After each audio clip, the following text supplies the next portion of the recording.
And welcome to another episode of KnoxvilleDirtDigest.com. Mike Roberts along for the ride again. And this time of year, before race season, you never know who's going to show up. And to be honest with you, we already had planned another interview I did previously this year. But we're going to put it on the back burner because, lo and behold, who rolls into town? Flag 1. And actually, we can't call him Flag 1, Flag 2 anymore because you're number 1. Justin Clark's taking over the helm as far as number 1. Doug, you're always going to be number 1, though. I mean, just remember that, all right? In a good way. Ex-flag man. Ex-flag man. You've never been an ex of anything before, have you? Oh, no, just a couple times. Yeah. We're not going down that road because you and I compare notes. We'll be here all day. So, what brings you guys to town? Basically, I came down here because Justin's going to come down here, and I rode along. We found out we can stay on our campers tonight, so I just, what the heck, it's not going to cost enough. Yeah, there's no social distancing going on inside the camper anyway. No. I'm there by myself, alone. Is that a plea or what? I played the fifth. Yeah, I say. Justin Clark taking over the duties this year. Are you say I can't not call you rookie. All right, that's just been a standard thing. Step up just a little bit. Your dad's banging on the microphone there a little bit. That's all right. What are you ready for this? I mean, you've been training for this most of your life now. No different than other race. Don't be scared of the microphone here. Let's get you up there a little bit more. All right. Won't be up there. Yeah. Telling me what to do. That's not a bad thing, is it? Somebody's cell phone's on too. That'd be me. That'd be you. Okay. We're professionals here this week. We can't help it. So you're taking over number 1 spot, which would be basically a 410 class, and the bigger shows, if you will. Yeah. You got to remind me of our backup. I can't remember his name all the time. Ethan Gordon. Ethan. Why can't I remember Ethan? It's like this is his. Doesn't have a nickname. 3rd year for him. Yeah. All right. So it'll be fun, I think. Doug, what are you going to do? I'm going to drive around in a golf cart and socialize and irritate all the drivers in the infield. Good thing we have social distancing right now. I'm not really sure what my job's going to be. I haven't really talked to John McCoy yet, but I'll be in the infield even if I'm working or not. I'll still be in the infield. I just want my free camping spot, so he'll give me some kind of job to do. So as long as you work, you get your free camping spot. There you go. Otherwise, that's what life's about, baby. Otherwise, you got to dust out that wallet and get that. That ain't going to happen because there ain't no dust in there. Let's go back in history a little bit. Last year, we saluted Doug. I missed out on the season championship night because I was out in Las Vegas. But your last year, kind of an emotional year for you, or were you prepared to step down? I was ready to step down. Justin had been on me, and Ethan. He kind of said, "Well, I can't wait till Doug retires." So that puts a little bit more pressure on me. And so I just said, "What the heck?" Well, then one night John was up to the campground with having some beers, and he said, thinking about doing a 2-night USAC show because I was going to retire the year before that, you know. And right. John told me they're going to have a 2-day USAC show. I said, "What the heck? I'll do that one more year, then I'll be done." So that's kind of how I got around to me retire and stuff like that. But, basically, it's from Justin and Ethan. Let's go back. Let's kick back to one of the first year you flagged ever, not just Knoxville, but in your lifetime. Was Knoxville your first year? No, I started flagging in 1979 at Hartford, South Dakota. Okay. Which is just a few miles west of Sioux Falls up in South Dakota. When did the opportunity come along for Knoxville then? I mean, how'd you get into that spot? Well, I did a couple of mystery races down here where I'd come down here and Cappy was running it, and I went up to Cappy. That's when they had the mystery race. I went to Cappy. I said, "Cappy, being you're having a mystery race, how about a mystery flag man?" And I just happened to have my flags in my van or my car, whatever. I think it was my van then. And I said, "I just happened to have my flags with me. You want a mystery flag man?"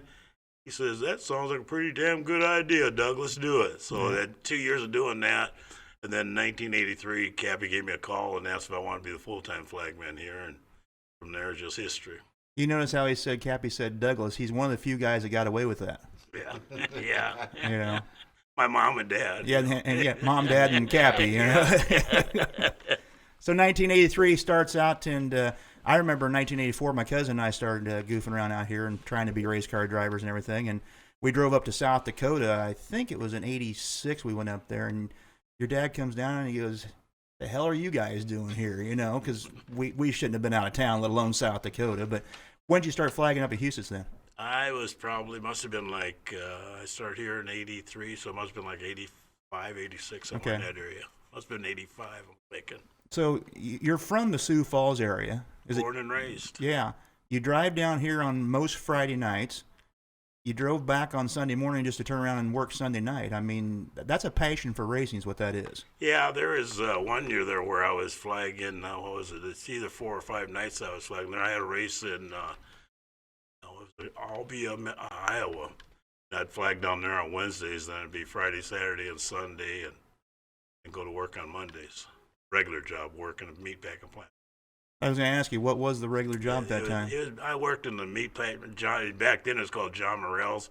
Now it's Smithfield Meat Packing, which Tony Stewart's part of it. Or, he gets some big money out of them. But This week especially. yeah.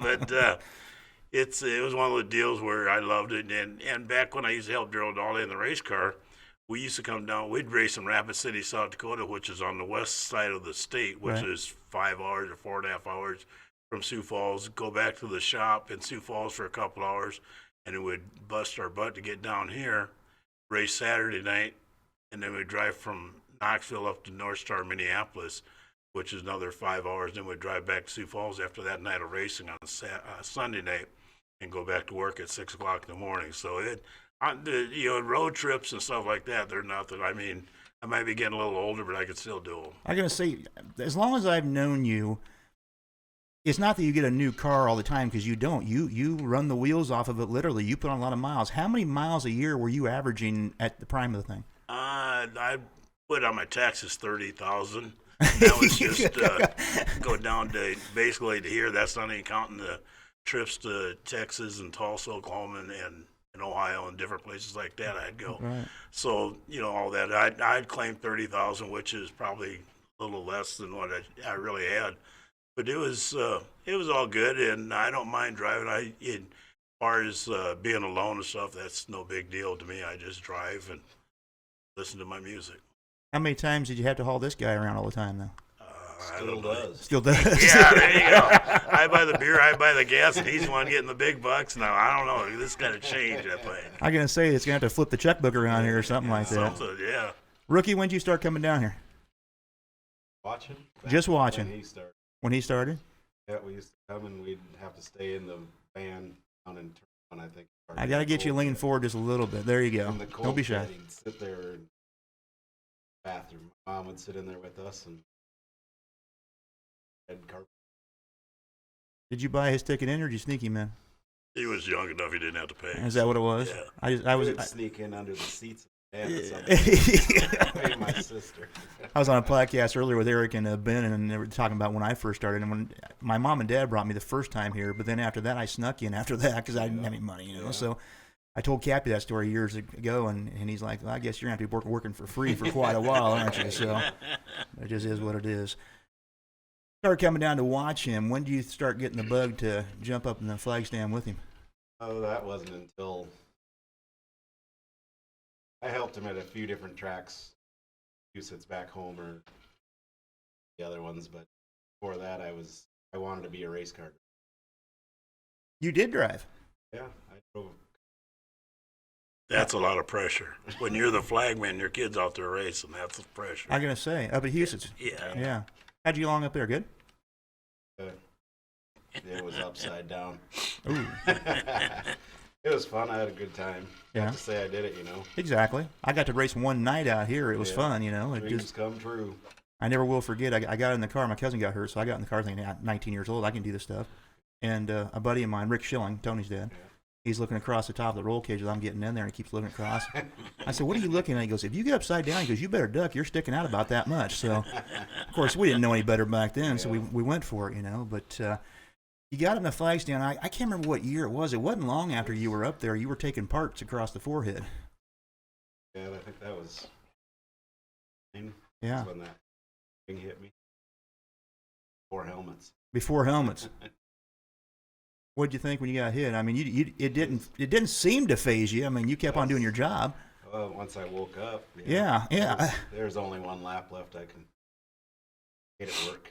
You made it work. Doug, how many times have you been hit by parts? I've lost track. I don't know. I only remember the one good one where a piece of pipe came up off the racetrack and hit my ring finger on my left hand, and I didn't think nothing about it. It hurt. And I just kept the race going and stuff, and I looked down at my finger. I had blood running all down my finger and stuff. And ended up that night, I ended up getting 4 stitches in my finger from it. So Right. I'm just happy to hit my finger, not my head or my chest or Didn't something. want to hurt that face. Yeah, I mean, the face especially. But Yeah. it was like a damn near like a bullet hit me. I mean, I knew something hit me, and it was ugly. So Yeah. Knock some. Ooh, boy. I ain't even off the flag stand No yet. kidding. Yeah, first racing underneath our belts, yeah. Yeah. If we don't get racing pretty soon, it's going to be like a vacation's all it's going to be to him. So John, you might want to have a talk to your new flag. I remember, and we've got much higher fences, but I remember Doran Doty had a crash on the front straightaway. And originally we thought it was wheel and everything, but just the tire had come off the wheel and went up in the grandstands. And you got down out of that grandstand, or out of your flag stand rather, and you ran the length of that grandstands just to make sure nobody got hurt. That was back when I was younger and I could run. Now I could barely walk. You were huffing and puffing when you were done, though. Yeah. So. I used to smoke back then too, though. Did you? I remember you smoking. Yeah, I smoked just driving down there. I'd smoke a pack and a half of cigarettes just coming from Sioux Falls to here. So He had secondary smoke problems. It's all his fault, huh? That's no, he wasn't in the car then. So. All right. I got to ask you, growing up, Justin, favorite driver. Who did you watch the most? Who'd you like to watch the most? Oh, Wolfgang. Doug. Yeah. Yeah. We're when dad are best friends their whole life. And I grew up with his sister, and I grew up with his daughters. So Right. whenever they were in town back then, That was it. nobody's better. I was going to ask you the same question, but again, you're best friends with Doug. How do you not root for him, right? Back when I was flagging, he was just a race car driver. But as far as my heroes, I didn't really have none. I mean, there's guys that I liked would be Wolfgang, A.J. Foyt, Tony Stewart, and God, and it's not necessarily in that order. Right. You and Doug ever have disputes as No. far as being flag man to driver? No. Wolfgang always give me a bunch of BS saying he'll be watching my left leg, when it waves, he's going to be on the gas pedal or something like that. But I know well and good you couldn't see that. He's trying to give you the tell, huh? Yeah. So, Wolfgang's a good friend of mine. We Yeah. do a lot of stuff together or whatever. He's a half good guy. Yeah. Matter of fact, speaking of Wolfgang, in case people don't know it, yesterday, Saturday, Thursday morning or Friday. Thursday morning. Who's driving today? Thursday morning, he had foot surgery on both his feet. So, Okay. and the people, there are a lot of people ask me about him, but he should be doing good. And it's all from that accident back down Lakeside. That's what I was going to ask you. So he's still suffering and going through a lot of pain and stuff on that. Just kind of a reconstruction type deal, the surgery was? The one till they amputated it off and Okay. the skin got too dead or whatever like that. So he's having problems with that. And the other foot, I guess the toe was gone or something, and the bone started going down and where he couldn't hardly walk on it anymore. So he was suffering in pain and stuff like that. So they got it taken care of, I guess. I got to thinking about that. That's been, almost 30 years. Almost 30 However, years. Robbie Wolfgang was that 21, 22 years ago? No, it's been longer than that. 1980, yeah. 91 it was. Was it? Yeah. Right before I started in radio, I remember that. Right. So, again, huge Doug Wolfgang fan, big Steve Kinzer fan. I mean, the top three, you had to respect those guys all the time. But what went through your mind when you found out Doug got hurt down there and the degree of it? I mean, that's your best friend. Here's the deal. I was going down to Lakeside to flag that race. Okay. And that was they were having that practice before that, and I drove down there and got down to the motel. It must have been, 5 o'clock, 6 o'clock, something like that, or whatever their news time. And I'm sitting in the room with these people, and we're drinking beers, and I'm watching the TV and stuff, and it was in Kansas City, and this sports deal comes on, and talking about a crash at the Lakeside Speedway, and blah blah this and that. And I seen that, and I said, "That's Wolfgang's car." And all these people knew about it, Right. and they didn't want to say nothing to me about it. But they kind of hit me kind of hard. Sure. And Jerry was expecting Robbie at the time, Yeah. so I mean, a lot of stress on the Yeah. whole family thing. Yeah. So what do you think when he came back? As a fan, I was really excited. As a human being, I was like, gosh, is he trying to make this happen too much too soon? What do you think? It was just Doug Wolfgang, and I know him, and racing is all he knew, and that's part of his love. Yeah. So I knew he was gonna, get back in there and be strong at it and stuff. And whatever Wolfgang does, he does 100%. Yeah, when he got that win out here that first time again when he came back, I mean that was emotional for everybody. Yeah. I mean that's just That's something. the night. It was. I forgot about that. Yeah. That car, water car, Right. and we had to leave right away. I'd forget all about that. Wow, craziness. As far as, hang on, he's got to get a refill there. So we don't want to interrupt that at all. Go ahead. Drinking water. So,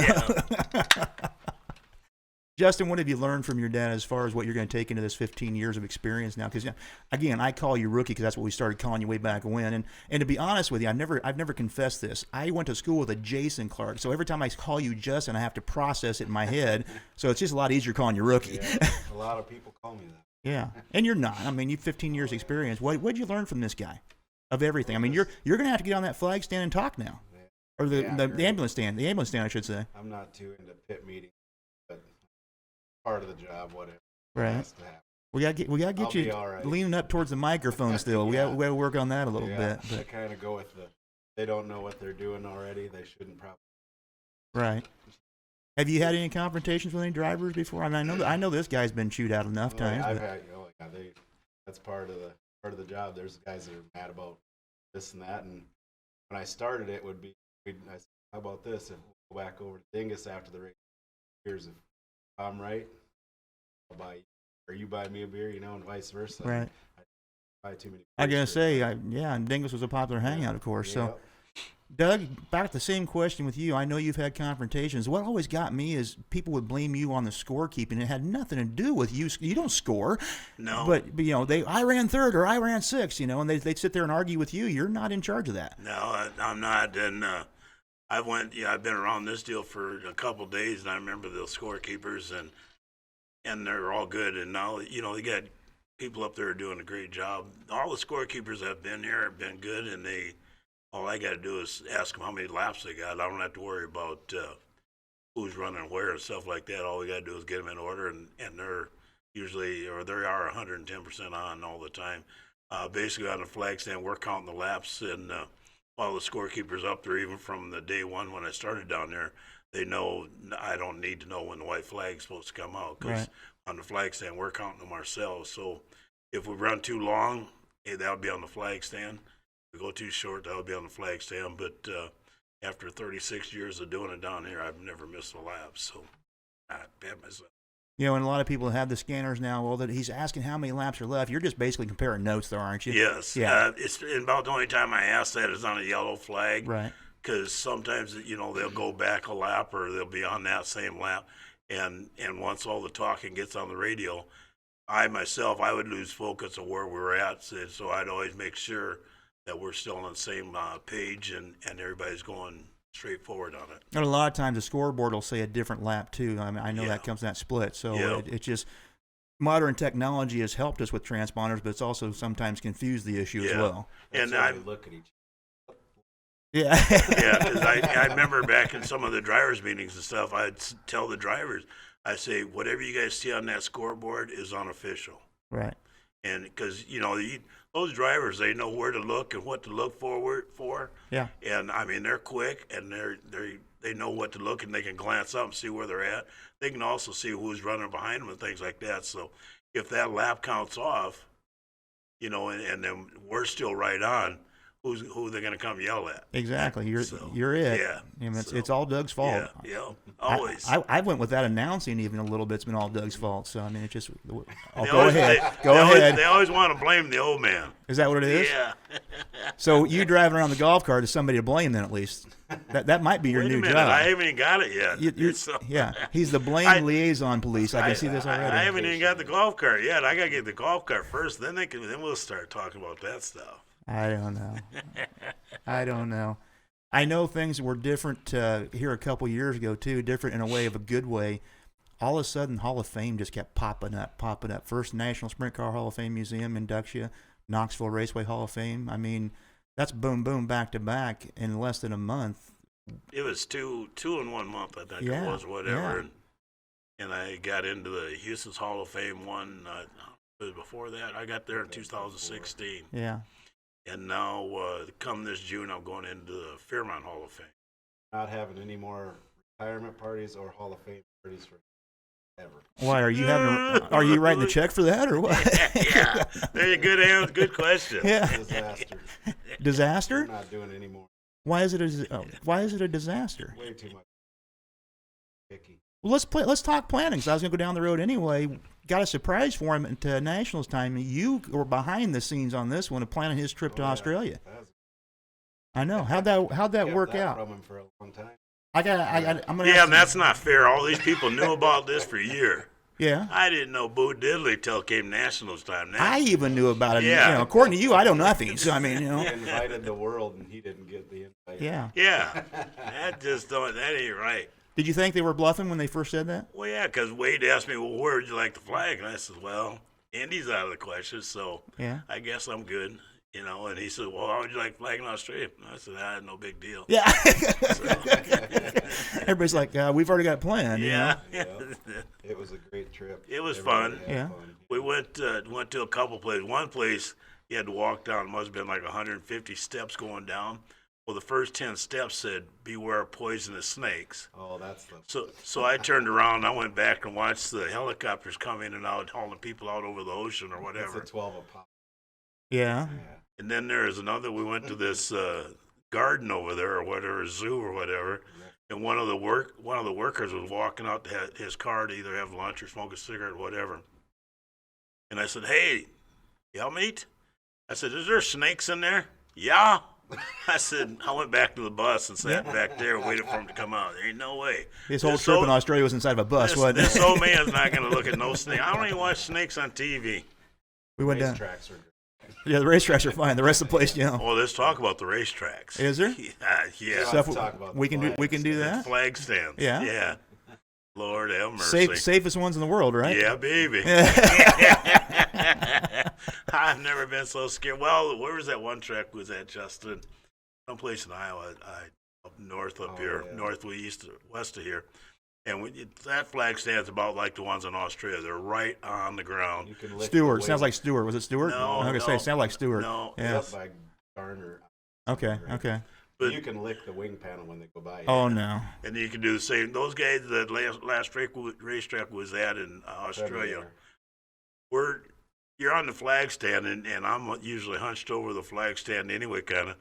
And these guys are coming out of turn 4, and I'm looking eyeball to eyeball with them. I said, wow. All these years, it's gonna happen in Australia. Yeah. Exactly. Yeah. We had refunded his ticket. We weren't bringing him back. Yeah, I'm gonna say. How did you do the logistics on his favorite beverage? Because they don't have Miller Lite down there.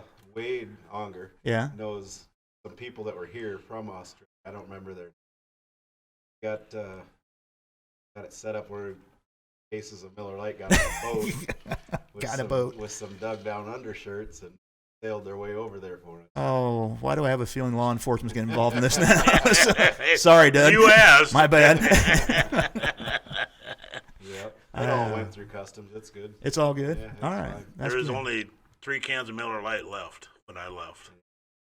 I did good. I'm gonna say the snake must have got the rest of it. Then I'm thinking. I don't know. I don't We know need what to get happened. them to put some of their beer on a boat and ship it over here. Is it good? Oh, it's great. Is it? Can't find it here. It's not Foster's, is what you're trying to say, huh? They'll kick you in the teeth if you drink that. I've heard you that. don't even see it in bars. I've heard that. No. Shane Smith next door, Aussie Agency's telling me, he goes, that's just a joke. There's nothing Yeah, about it. So It's like Outback Steak. yeah. It is not.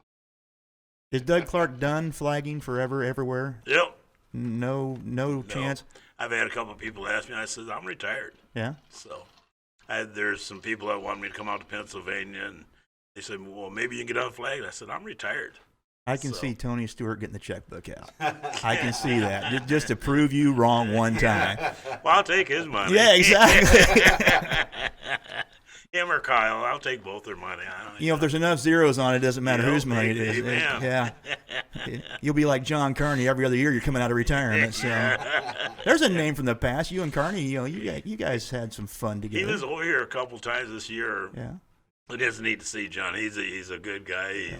He's always fun. He's always happy. I've never seen him upset, but when he gets mad, Oh, buddy. yeah, look out, Lord. Yeah. Yes. And then his daughter's really into softball, I guess, and Right. stuff like that. And it seems like he hasn't been gone that long ago, but it's been quite a few years since John There's raced a her. bunch of good, big people. Oh, yeah. All of them get Billy Allen. Like, get to see him. They never race as much. Well, we Just inducted Hall Jake. of Fame nights. Yeah, Hall of Fame night. I hadn't seen it's Jake good to see forever. him, yeah.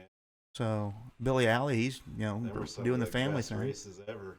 Billy Alley, I remember this. He had his car bent so bad it shouldn't have went on the track, and he went out there and probably ran the best he ran all year. Yeah. The whole car was completely twisted. Justin, I got to ask you. His goal was maybe an Indy or something like that. I know he did Las Vegas.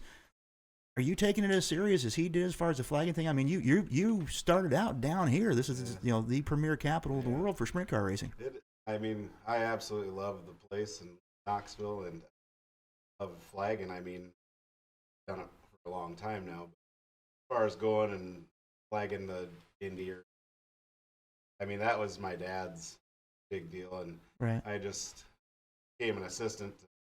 The opportunity came open for it, and he needed assistance.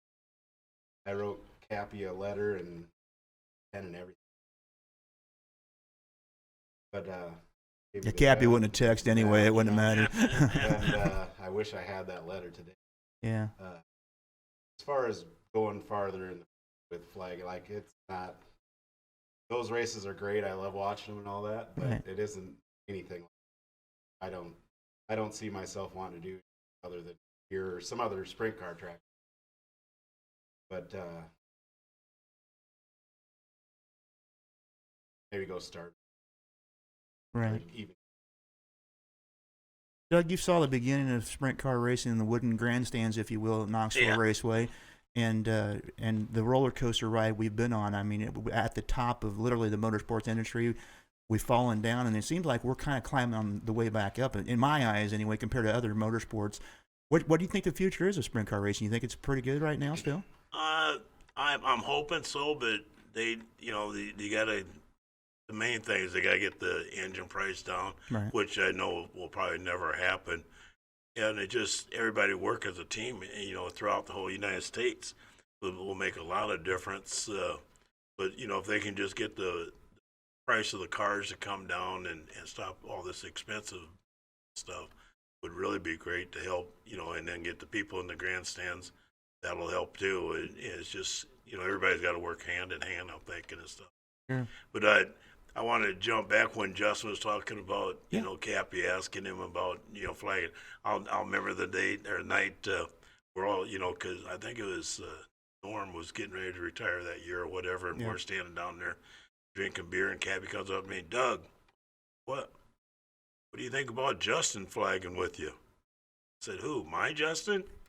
Well, yeah, why not? So it's just, I can picture Cappy saying it right now yeah. to me and stuff, but that Looking at you, why didn't you understand my question? Yeah. But as far as racist stuff, that's all the big money people are, that type of deal. And it's one of those deals where I have no control over that. It'd be nice to see racing get back to where it used to be. I see I remember the days when I worked on race cars. We used to have all the side panels on the car, and you'd wax them up and polish them up before you go racing and stuff. Right. And I see these guys are slowly getting back to all the side panels, at least on the right-hand side of the car, trying to get whatever they can out of it and stuff. So we're slowly getting back to there where you just have the headers coming out the side of the car and stuff.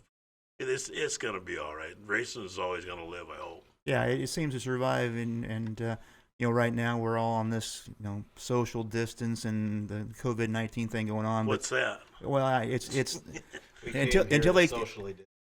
until they that's say why- less Miller Lite, you'll be okay. Is right? that why? Yeah, we don't want to mess it. Is that why I have to stay in my camper alone tonight? So we'll keep that. He keeps going, but there's got to be something here. He keeps going that direction. Wink. Yeah, wink, wink. Wink, wink. All right. Yeah. I think I'm just going to end it on the wink, wink. I had a couple more things. I can talk to you guys all day long. Doug, as always, it's been a privilege working with you all these years. I yes, got sir? a couple more things, though. Okay, well, And I'm only. we're going to have to, okay, go ahead. We're timing you because we're going to charge you for this one. Go It's ahead. only going to be. It's only going to be a teaser, though. But that Friday night of the that Friday morning of the Knoxville Nationals. Yep. Justin and I and Kendra and Wade Argar and Tony Bacco Argar or whatever his name is. Unger. And Tony Bachhoven, we're putting a deal together for Friday morning. Goat yoga. That's A enough. breakfast deal. So Oh, okay. I thought you were going to be goat yoga. people get their money out. I want to say one thing. Yeah. I absolutely love the Husker color. Yeah, it was the only color they had available. It was the only color they had available, all right? I knew you were going to bust my chops on that. It was the only color they had available. We put this thing together in like 10 days, all right? So is this breakfast thing going to be at the campground then, I'm assuming? No. Okay, where's it going to be at? I got to talk to John, but I'm going to try and get it into the Dyer Hudson building. Dyer Hudson? Okay. Yeah. And That's all. we'll keep people up to date because we're going to do this daily during the Nationals, so we'll do some free advertising. To you only, free It advertising. ain't for me. It'd be for a group that we're going to put In together. that case, I'm charging it then. No. I was trying to don't want I was, to. I was trying to do He's something black, nice. poor, and retired. Here we go. Had to get the race card in there. As I started to say, it's been a privilege, I think, working with you all these years and knowing you all these years. I know you've given me a lot of crap through the years, but it's been fun. Well, thanks. All right. And where's your wife at? You stay away from my wife. all I'm right? always talking to her on the internet. That's social He's media. alone in his That's camper, social he said. media stuff. I mean, come on, man. Yeah, I know. And she's off work for a couple weeks now. So let's see. Justin, 15 years working with you. I've known you forever. It's going to be at least another, well, maybe one more year until they fire me anyway. But, we'll see. We'll see. Maybe we'll go out together one of these Yeah, days. that might happen. All right. Guys, thanks a lot. Again, everybody, thanks for tuning in to KnoxvilleDirtDigest.com. We're going to have a show each and every week. Again, once we start racing, we plan on going live from the National Sprint Car Hall of Fame Museum. We'll keep you up to date each and every week on the announcements as far as where we're going to be, when we're going to start. But I'm telling you right now, the race officials and the committee are working hard.